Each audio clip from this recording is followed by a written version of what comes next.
अस्सलाम वालेकुम guys, welcome to this channel. उम्मीद है आप लोग सब बढ़िया से होंगे। आज से जो है ना हम नए सेशन का आगाज़ कर रहे हैं, जिसमें हम जो है ना आपको आईएसएसबी की प्रिपरेशन के हवाले से जो है ना काफ़ी टिप्स प्रोवाइड करेंगे। इसमें जो है ना हम आपको जो ऑनलाइन ही, जैसे कि आपको पता ही है कि आईएसएसबी में एकेडमी तो अलाउ नहीं है, तो जो है ना एकेडमी के वाले से जो टिप्स आपको प्रोवाइड करेंगे, जिसमें हम काफ़ी इन्फॉर्मेशन जो है ना आपको मिलेगी। सबसे पहले मैं आज की इस वीडियो में आपके साथ ये इन्फॉर्मेशन शेयर करूँगा कि जो आईएसएसबी के 5 दिन होते हैं, जैसे ही आप जाते हैं वहाँ पे फर्स्ट डे जो है, second day, third day, fourth day, fifth day, and वाले दिन में आप वो क्या प्रोसेस है सारा, ठीक है, कौन कौन सी चीज़ें आपने साथ लेकर जानी है, कौन कौन सा डॉक्यूमेंट्स रिक्वायर्ड है, फर्स्ट डे क्या होगा, सेकंड डे क्या प्रोसेस होगा, थर्ड डे क्या होगा, ठीक है। तो ये कंप्लीट इन्फॉर्मेशन शेयर करेंगे, आप इसको एंड तक जरूर देखिएगा। ये है कि आप इनिशियल टेस्ट देते हैं, ठीक है। इनिशियल टेस्ट देने के बाद अपना फॉर्म फिल करते हैं। जैसे इनिशियल टेस्ट में आप पास होते हैं तो अपना फॉर्म फिल करते हैं। फॉर्म फिल करने के बाद जो है ना आप उसको जो है ना जो भी सेंटर है आपका, उसमें आप सबमिट करवाते हैं। उसके बाद आपको कॉल लेटर आता है, ठीक है। कॉल लेटर में जो भी डेट आपकी लिखी होती है, उसमें जो है ना कॉल लेटर में जो जो कुछ लिखा होता है, आप वो सारा सामान जो है ना अपना साथ लेकर जाते हैं। और वो पहला दिन होता है आपका जब आप वहाँ पे सेंटर में पहुँचते हैं, ठीक है। सेंटर में पहुंचना, जैसे ही आप वहाँ पे होते हैं, आपने सबसे पहले रिसेप्शनिस्ट के पास जाना है। वहाँ पे एक जो है ना रिसेप्शन बैठा होगा, ठीक है। रिसेप्शन के अंदर एक दो अफसर बैठे होंगे, उनके पास आपने जाना है, ठीक है। वो आपके डॉक्यूमेंट्स चेक करेंगे। डॉक्यूमेंट्स ये है कि आपने ओरिजिनल डॉक्यूमेंट्स लेकर जाने हैं। पिक्स न्यू होनी चाहिए। काफ़ी स्टूडेंट्स ये होते हैं कि जो 6 माह 7 माह पुरानी जो है ना अपनी पिक्स जो है ना वो लेकर जाते हैं। ऐसा बिल्कुल नहीं करना, न्यू पिक्स होनी चाहिए, ठीक है। एलोकेशन ऑफ चेस्ट नंबर, आपको चेस्ट नंबर अलॉट होते हैं, ठीक है। उसके बाद जो है ना रूम्स आपको अलॉट होते हैं, ठीक है। आपकी एक जो है ना 1-2 पिक ली जाती है, फोटोग्राफ ऑफ कैंडिडेट और एडमिनिस्ट्रेशन ऑफ स्टाफ ड्रेस, ठीक है। वो सारा जो है ना आपके साथ शेयर किया जाता है। उसके बाद फिलिंग बायोडाटा फॉर्म। हम जो अपनी क्लास का आगाज़ करेंगे वो इससे करेंगे, ठीक है। सबसे पहले मैं आपको ये बताऊंगा कि आपने जो है ना बायोडाटा फॉर्म फिल कैसे करना है, ठीक है। ये बहुत इंपॉर्टेंट होता है। आपकी सिलेक्शन का सबसे पहला जो स्टेप होता है वो यही होता है, ठीक है, कि आपने बायोडाटा फॉर्म कैसे फिल करना है। बेसिकली ये 3 फॉर्म होते हैं, ठीक है। एक जीटीओ का, एक साइक का और एक डिप्टी का, ठीक है। इसमें काफ़ी स्टूडेंट्स जो है ना गलती मिस्टेक कर देते हैं। वो मिस्टेक ये करते हैं कि जी कुछ चीज़ों में आपने जो है ना चीज़ें फ़र्ज़ करें जी, अगर फैमिली की इनकम पूछी है तो कुछ स्टूडेंट जो है ना ये 15,000 से अबव लिख देते हैं, कुछ जो है ना 25,000 से अबव लिख लेते हैं, ठीक है। मतलब एक ही शख्स फॉर्म फिल कर रहा है और उसको अपने फादर की जो है ना इनकम का ही नहीं पता है, ठीक है। तो ये काफ़ी स्टूडेंट जो है ना फॉर्म में मिस्टेक कर देते हैं। आपने जो पहला फॉर्म फिल करना है, सेम सच एज आपने सेकंड फॉर्म वैसा ही फिल करना है, थर्ड फॉर्म वैसा ही फिल करना है, ठीक है। उसमें कोई मिस्टेक नहीं करनी है, कोई चीज़ें जो है ना चेंज नहीं करनी है। ये काफ़ी चीज़ें जो है ना आपकी मैटर करती हैं सिलेक्शन पे, ठीक है। ये पहला स्टेप होता है और इसी से ही जो है ना आप जीटीओ, डिप्टी और साइक वगैरह जो है ना आपका अंदाज़ा लगाते हैं इसी फॉर्म से ही, ठीक है। तो ये बहुत इंपॉर्टेंट फॉर्म है। मैं समझता हूँ सबसे इंपॉर्टेंट फॉर्म जो है ना वो यही है, ठीक है, जिससे आपकी सिलेक्शन जो है ना डिपेंड कर रही होती है। इसको आपने बहुत ध्यान से फिल करना है।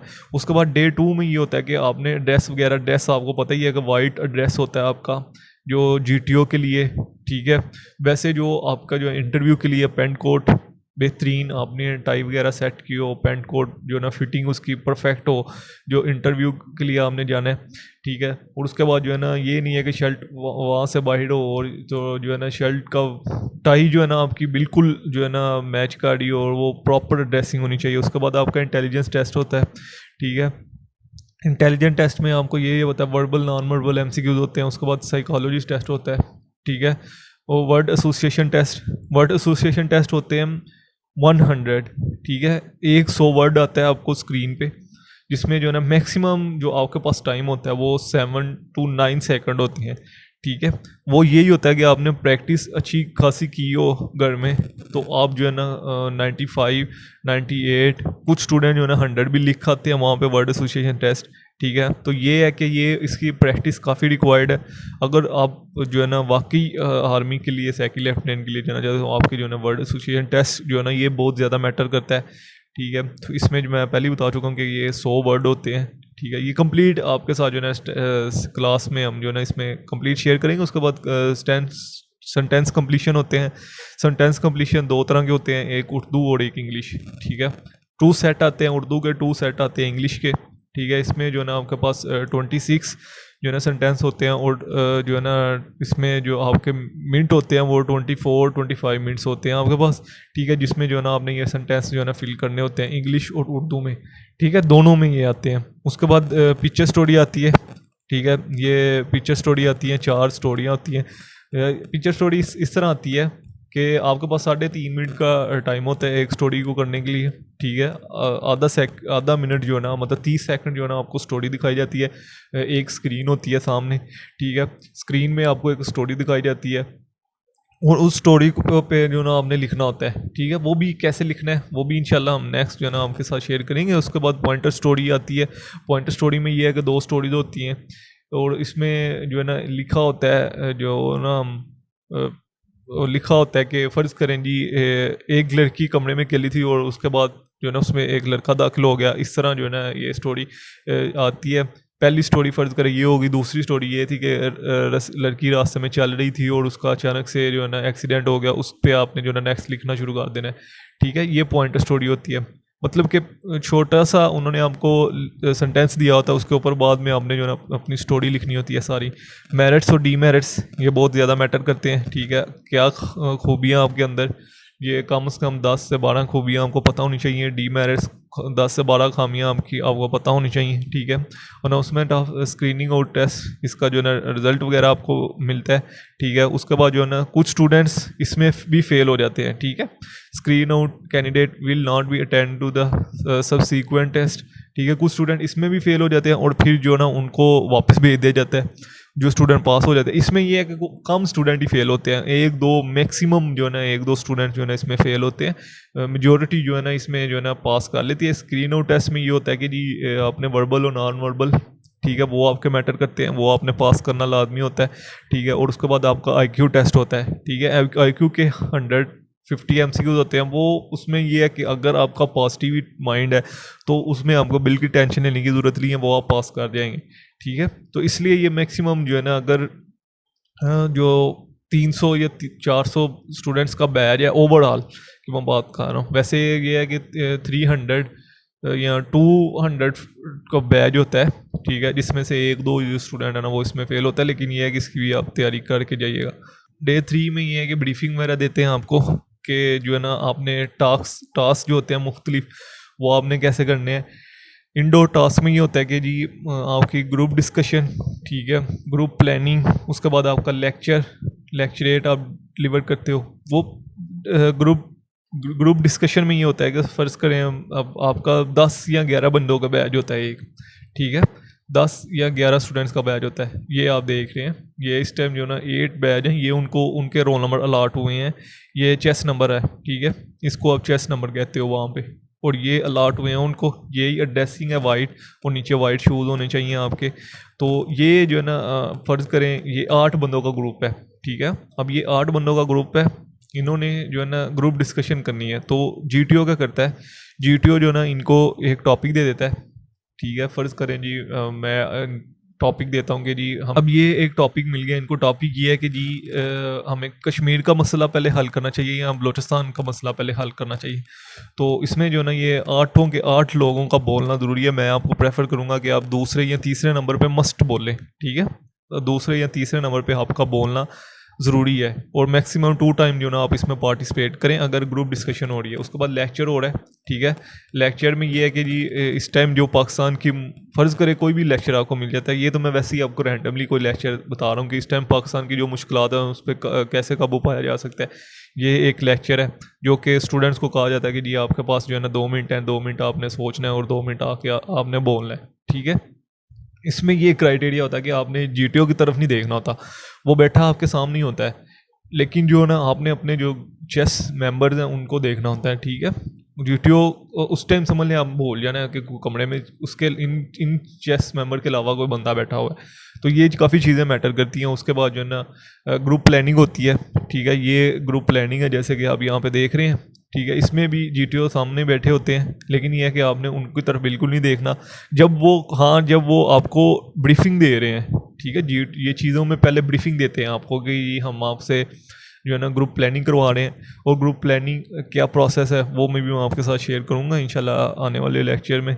उसमें यह है कि आपके सामने जो ना एक पिक लगी होती है, उसको ब्रीफिंग दे, जब वो ब्रीफिंग दे रहे हो तब आपने सिर्फ गौर से ब्रीफिंग सुननी है, ठीक है। ब्रीफिंग में ही सोल्यूशन होते हैं हर चीज़ के, ब्रीफिंग में ही सब कुछ होता है। अगर आप ब्रीफिंग ध्यान से सुन लेते हैं तो आपको जो ना किसी चीज़ का जो ना मसला नहीं होगा। उसके बाद जो है ना आउटडोर टास्क होते हैं, ठीक है। आउटडोर टास्क में जैसे कि आपको पता है प्रोग्रेसिव ग्रुप टास्क होता है, ठीक है। प्रोग्रेसिव ग्रुप टास्क में ये है कि ये 8 लड़कों का बैच है, तो 8 के 8 लोगों ने जो है ना टास्क करने हैं, ठीक है। 3 टास्क होते हैं जिसमें जो है ना आपके पास जो है ना मैक्सिमम जो है ना टाइम लिमिट जो है ना वो डिसाइड की होती है। उसी टाइम के अंदर अंदर जो है ना आपने जो है ना टास्क करने हैं, ठीक है। वो आपसे अगर 1 टास्क होता है, 2 टास्क होता है, कोई टेंशन नहीं लेनी, लेकिन ये है कि उसमें आपने पार्टिसिपेट अपना 100% देना है। किसी भी पर्सन को नीचे दिखाने की कोशिश नहीं करनी। ये अगर पॉजिटिव रहा है कि जो है ना अपने पार्टिसिपेशन जो है ना करनी है, आप उसमें जो है ना अपना वो ये है कि आप उसमें जो है ना अपना डिसीजन भी दे सकते हैं कि मैं ये चाहता हूँ, ठीक है। अगर यहाँ पे ऐसा कर दें तो ये ठीक होगा, ठीक है। तो उसके में वो भी हम डिटेल के साथ शेयर करेंगे आपके साथ। उसके में जो उसके बाद जो ना हाफ ग्रुप टास्क होता है। फ़र्ज़ करें अगर आपके बैच में जो ना 12 लड़के हैं तो 6 लड़कों का जो है ना 2 ग्रुप बन जाएंगे और वो फिर जो है ना टास्क करेंगे हाफ ग्रुप टास्क। या अगर फ़र्ज़ करें आपके ग्रुप में जो है ना 12 लड़के हैं तो 4 लड़कों का ग्रुप बन जाएगा, वो हाफ ग्रुप टास्क करेंगे, ठीक है। उसके बाद जो ना इंटरव्यू होता है। इंटरव्यू आपको पता ही है कि जो है ना डिप्टी और साइकोलॉजी, ये 2 इंटरव्यू होते हैं, ठीक है। डिप्टी जो इंटरव्यू लेता है वो मैक्सिमम जो है ना आपसे ये चीज़ें देखें पूछना उन्होंने वो ही आपसे जो कि आपका इंट्रोडक्शन है, ठीक है। कि आप जो है ना कुछ जनरल नॉलेज के सवाल होंगे, मैथमेटिक्स के सवाल होंगे, आपके आईक्यू लेवल चेक होगा, ठीक है। पहले आपका इंट्रोडक्शन होगा, फिर आपके जो है ना मैथ्स के रिलेटेड सवाल होंगे कि अगर एक ट्रेन जो है ना 60 किलोमीटर 12 मिनटों में 60 किलोमीटर का रही है तो बताएं जी 6 मिनटों में वो कितना करेगी। ये चीज़ें जो है ना पूछी जाती हैं, ठीक है। उसके बाद आईक्यू का टेस्ट होता है। उसके बाद जो है ना ये जो है जो कैपिटल हैं, कंट्रीज़ के कैपिटल हैं वो कौन कौन से हैं, ठीक है। तो ये सारा चीज़ें जो है ना इंटरव्यू में पूछी जाती हैं। उसके बाद जो है ना साइकोलॉजी का जो इंटरव्यू होता है उसमें भी वो पहले इंट्रोडक्शन पूछता है, फिर वो आपकी जो है ना इसमें ये है कि आपको कॉन्फिडेंस लेवल वगैरह ये चेक हो रहा होता है सारा कुछ, और इस्लामियात वगैरह जनरल नॉलेज वगैरह के क्वेश्चन होते हैं, ठीक है। और उसके बाद कुछ सवाल वो खुद से दे देता है, जैसे कि वो सिचुएशन दे देता है, सिचुएशन जिसको आम अल्फाजों में सिचुएशन कहते हैं कि जी अगर आपको कमांडर बना दिया जाए तो आप उसका मसला कैसे हल करेंगे। ये सारी चीज़ें जो ना इंशाल्लाह जल्द आने वाली वीडियोस में आपके साथ शेयर करेंगे। उसके बाद जो है ना डे 4 होता है, ठीक है। डे 4 में इंडिविजुअल ऑब्स्टेकल्स जैसे कि आपको पता है 9 ऑब्स्टेकल्स होते हैं और 9 ऑब्स्टेकल के लिए आपके पास 2 मिनट होते हैं, ठीक है। मैं जैसे कि वीडियो शुरू करने से पहले ही मैंने आपको कह दिया था कि जी ISSB में जो है ना अकेडमी रिक्वायर्ड नहीं है, ठीक है। जो स्टूडेंट्स अकेडमी लगा के जाते हैं वो वैसे भी उनको पता चल ही जाता है कि ये स्टूडेंट ने अकेडमी लगाई है, क्योंकि जब पहले दफ़ा आप अकेडमी में जाते हो तो आपके क्या सूरत हाल होते हैं, और जब आप 10-12 दिनों के बाद जो है ना अकेडमी छोड़ते हो तो तब आपके क्या सूरत हाल होते हैं इसका अंदाज़ा आप खुद ही भी लगा सकते हैं, ठीक है। तो वो उनको पता चल जाता है। लेकिन ये है कि आपने उनको सच है खुद ही शो नहीं करवाना कि जी मैं अकेडमी लगा के आया हूँ। अब ये 9 ऑब्स्टेकल है, ठीक है। ये 2 मिनट में अगर वो बच्चा पहली दफ़ा करेगा तो उसके मैक्सिमम 6 या 7 ऑब्स्टेकल होंगे, मैक्सिमम मैं कह रहा हूँ, ठीक है। तो जो स्टूडेंट्स इसको अब ये 2 मिनटों में ये 12-13 ऑब्स्टेकल कर देता है, क्योंकि आपको पता है ये रिपीट भी कर सकते हो। फ़र्ज़ करो आपने ये 9 के 9 ऑब्स्टेकल कर दिए और आपके पास टाइम है, तो फिर आप जो है ना पहला ऑब्स्टेकल, दूसरा ऑब्स्टेकल, तीसरा स्टूडेंट जो है ना 14-14, 15-15 ऑब्स्टेकल कर लेते हैं, तो उनको समझ लग जाती है कि ये जो है ना अकेडमी लगा के आया। तो इसमें तो मैं आपको यही प्रेफर कर दूंगा कि आपने जो है ना 7 से 8 ऑब्स्टेकल जो है ना, क्योंकि इसमें 20-22 नंबर पासिंग होते हैं मैक्सिमम, ठीक है। जो स्टूडेंट 4-5 ऑब्स्टेकल कर लेते हैं हमने उनको भी पास होते देखा है। तो इसमें ये है कि ये आपने चीज़ें जो ना थोड़ी सी नोट करनी है। उसके बाद कमांड टास्क होता है, ठीक है। कमांड टास्क में ये है कि आप अगर आपके ग्रुप में जैसे कि मैंने कहा था ये 8 लड़के हैं ग्रुप में, तो सबको जो है ना सबकी वाइज टर्न वाइज जो है ना फ़र्ज़ करें चेस नंबर 11 है तो चेस नंबर 11 से जो है ना पहले कमांड टास्क होगा, फिर चेस नंबर 12 से होगा। उसमें यह है कि जो है ना GTO आपको ब्रीफिंग देता है कंप्लीट, और फिर वो आपने खुद ने एंड पे वो कह देता है जेंटलमैन आपने खुद ने और अपनी टीम को जो ना ये साथ ले गए, ये सामान के साथ जो है ना आपने ये पार करवाना है, ठीक है। तो ये कमांड टास्क होता है। उसके बाद फाइनल ग्रुप टास्क होता है। फाइनल ग्रुप टास्क में ये होता है कि आपने जो ना इंग्लिश में मोस्टली जो ना इंग्लिश में ये टास्क होता है, ठीक है। सारा जो ग्रुप होता है ना उसमें इंग्लिश में ये टास्क करना होता है। इंग्लिश वगैरह थोड़ी सी आपकी अच्छी होनी चाहिए। उसमें यही चेकिंग होता है कि ये बच्चा जो है ना इंग्लिश बोल सकता है कि नहीं और कैसे काम कर सकता है, ये सारा जो है ना चेक होता है। उसके बाद इंटरव्यू का ये है कि जो स्टूडेंट्स का इंटरव्यू रह गया होता है, फ़र्ज़ करे कोई अगर 11-12 बच्चे हैं तो उनमें से जो है ना 1-2 बच्चे का इंटरव्यू रह गया है, या पहले दिन डिप्टी का इंटरव्यू हुआ है तो तीसरे चौथे दिन जो है ना साइकोलॉजी इंटरव्यू लेगा। तो ये सारी चीज़ें जो है ना ये डे 4 में ये सारा चीज़ें जो है ना फिर वो सारा कवर हो जाता है। ठीक है, डे 5 में ये होता है कि जी ये 4 दिन जो है ना आपका सारा जो है ना कॉन्सेप्ट सब कुछ जो है ना मतलब वो 4 दिनों में जो है ना आपका सारा कवर हो जाता है। समझ लें ISS भी वो होती 4 दिनों की है। ठीक है, डे 5 में ये होता है कि कॉन्फ्रेंस वगैरह होती है, प्रिपरेशन ऑफ रिजल्ट कि जी बच्चा पास है या फेल है, वो सारा होता है। उसके बाद पेमेंट होती है कि जी आप फ़र्ज़ करें अगर आप दूर से आए हैं, अब पाकिस्तान में 4 इस टाइम जो है ना ISSB के स्टेशन है, एक गुजरांवाला में है, ठीक है, एक मलीर है कराची में, उसके बाद पेशावर में है, ठीक है, और उसके बाद जो है ना कोयटा में है। ये 4 जो है ना इस टाइम पाकिस्तान में जो है ना ISSB के सेंटर हैं। 4 ही सेंटर हैं सिर्फ पाकिस्तान में। ठीक है, कोयटा और कोहाट, मलीर और गुजरांवाला। ठीक है, ये 4 स्टेशन है। अब आप अगर आए हैं किसी लाहौर से, अब आप लाहौर से गए हैं जी कोहाट या मलीर गए हैं आप, तो वो जितना भी आपका डिस्टेंस बनता है ना उसके मुताबिक जो है ना आपको कुछ पे देते हैं। ठीक है, उसकी जो है उसके बाद डिपार्चर आपको वहाँ से रुखसत कर देते हैं कि जी अब आपका जो है ना ISSB का टेस्ट ख़त्म हो गया है। ठीक है, तो तब आप फिर घर आ जाते हैं। नेक्स्ट डे जो है ना आपको मिल जाता है कि आपने जो है ना फेल या पास, रिकमेंड या नॉट रिकमेंडेड, ये सारा जो है ना नेक्स्ट टाइम जो है ना आ जाता है। अब ये कुछ स्टूडेंट्स के माइंड में ये सवाल होगा कि सर जो है री इंटरव्यू होता है, री ऑब्स्टेकल्स होते हैं, री कमांड टास्क होता है, इसका क्या प्रोसेस होता है? देखिए, जो स्टूडेंट्स उनको लग रहा है कि ये स्टूडेंट्स में काबिलियत है, मैं पहले वो आपको बता दूं, सिर्फ उसी स्टूडेंट्स का री ऑब्स्टेकल या री कमांड टास्क या री जो है ना प्रोसेस होता है, इंटरव्यू वगैरह होता है, वो उस स्टूडेंट को होता है जिस पे उनको जो ना जिसके रिकमेंड होने के चांसेस हैं। ठीक है, कुछ स्टूडेंट्स को वैसे ही रिकमेंड कर देते हैं, ज़्यादातर स्टूडेंट्स को तो वैसे ही रिकमेंड कर, लेकिन कुछ स्टूडेंट अब ये कॉन्फ्रेंस रूम में ना वो जो ना GT और डिप्टी और साइक वगैरह बैठे होते हैं।